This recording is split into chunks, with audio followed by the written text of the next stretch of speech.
Bismillahirrahmanirrahim. Manusia adalah makhluk sosial yang hidup bergaul dengan pelbagai pihak, sama ada dengan insan yang mereka kenali ataupun tidak. Namun, bagi mewujudkan pergaulan yang baik dan harmoni, Allah Subhanahu wa taala ajar kepada kita adab-adab bersosial seperti mana yang disebut di dalam surah Al-Hujurat ayat yang ke-11. A'udzubillahi minasyaitonirrajim. Ya ayyuhalladzina amanu la yaskhar qaumun min qaumin asa an yakunu khairan minhum wala nisa'un min nisa'in asa an yakunna khairan minhun wala talmizu anfusakum wala tanabazu bil alqab. Wahai orang-orang yang beriman, janganlah ada satu kelompok merendah-rendahkan kelompok yang lain, kerana mungkin pihak yang dihina itu lebih baik daripada pihak yang menghina. Dan janganlah ada kelompok wanita yang merendah-rendahkan kelompok wanita yang lain, kerana mungkin wanita yang dihina itu lebih baik daripada wanita yang menghina.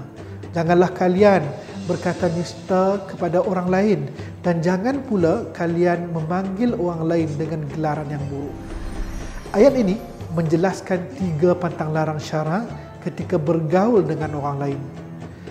Yang pertama adalah tidak boleh menghina atau merendahkan mana-mana pihak, sama ada dengan kata-kata, tulisan atau dengan gaya-gaya tertentu yang berbaur penghinaan.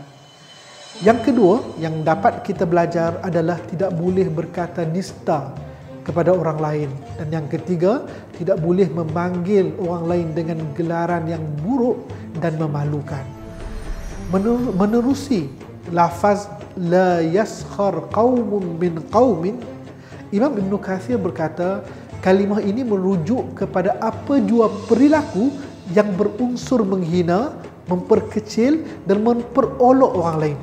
Sikap ini diharamkan oleh syarak kerana perbuatan merendah-rendahkan orang adalah terbit daripada sifat merasa diri lebih hebat, lebih mulia, lebih sempurna daripada orang lain.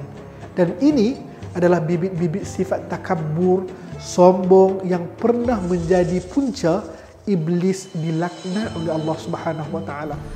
Malah kalau kita tengok Imam At-Tabari menambah, ayat ini turut mencegah kita menghina orang miskin ataupun kekurangan harta, ataupun kita menghina pesalah kerana dosa kesalahan mereka.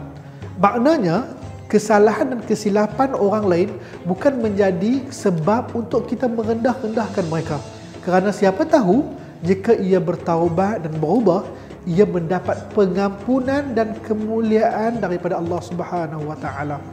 Di dalam ayat wala talmizu anfusakum, Allah menegah kita mengumpat, mencaci, memaki hamun dan mengaibkan orang lain.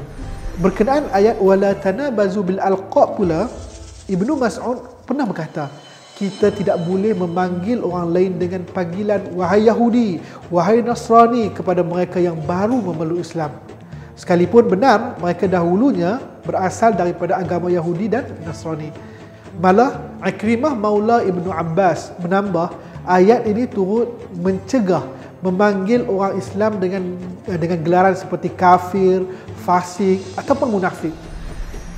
Demikianlah beberapa bimbingan Rabbani dalam melayari pergaulan sosial di alam nyata maupun di alam maya. Sama-samalah kita mengamalkannya agar keindahan Islam dapat ditonjolkan di mana saja kita berada, insya-Allah.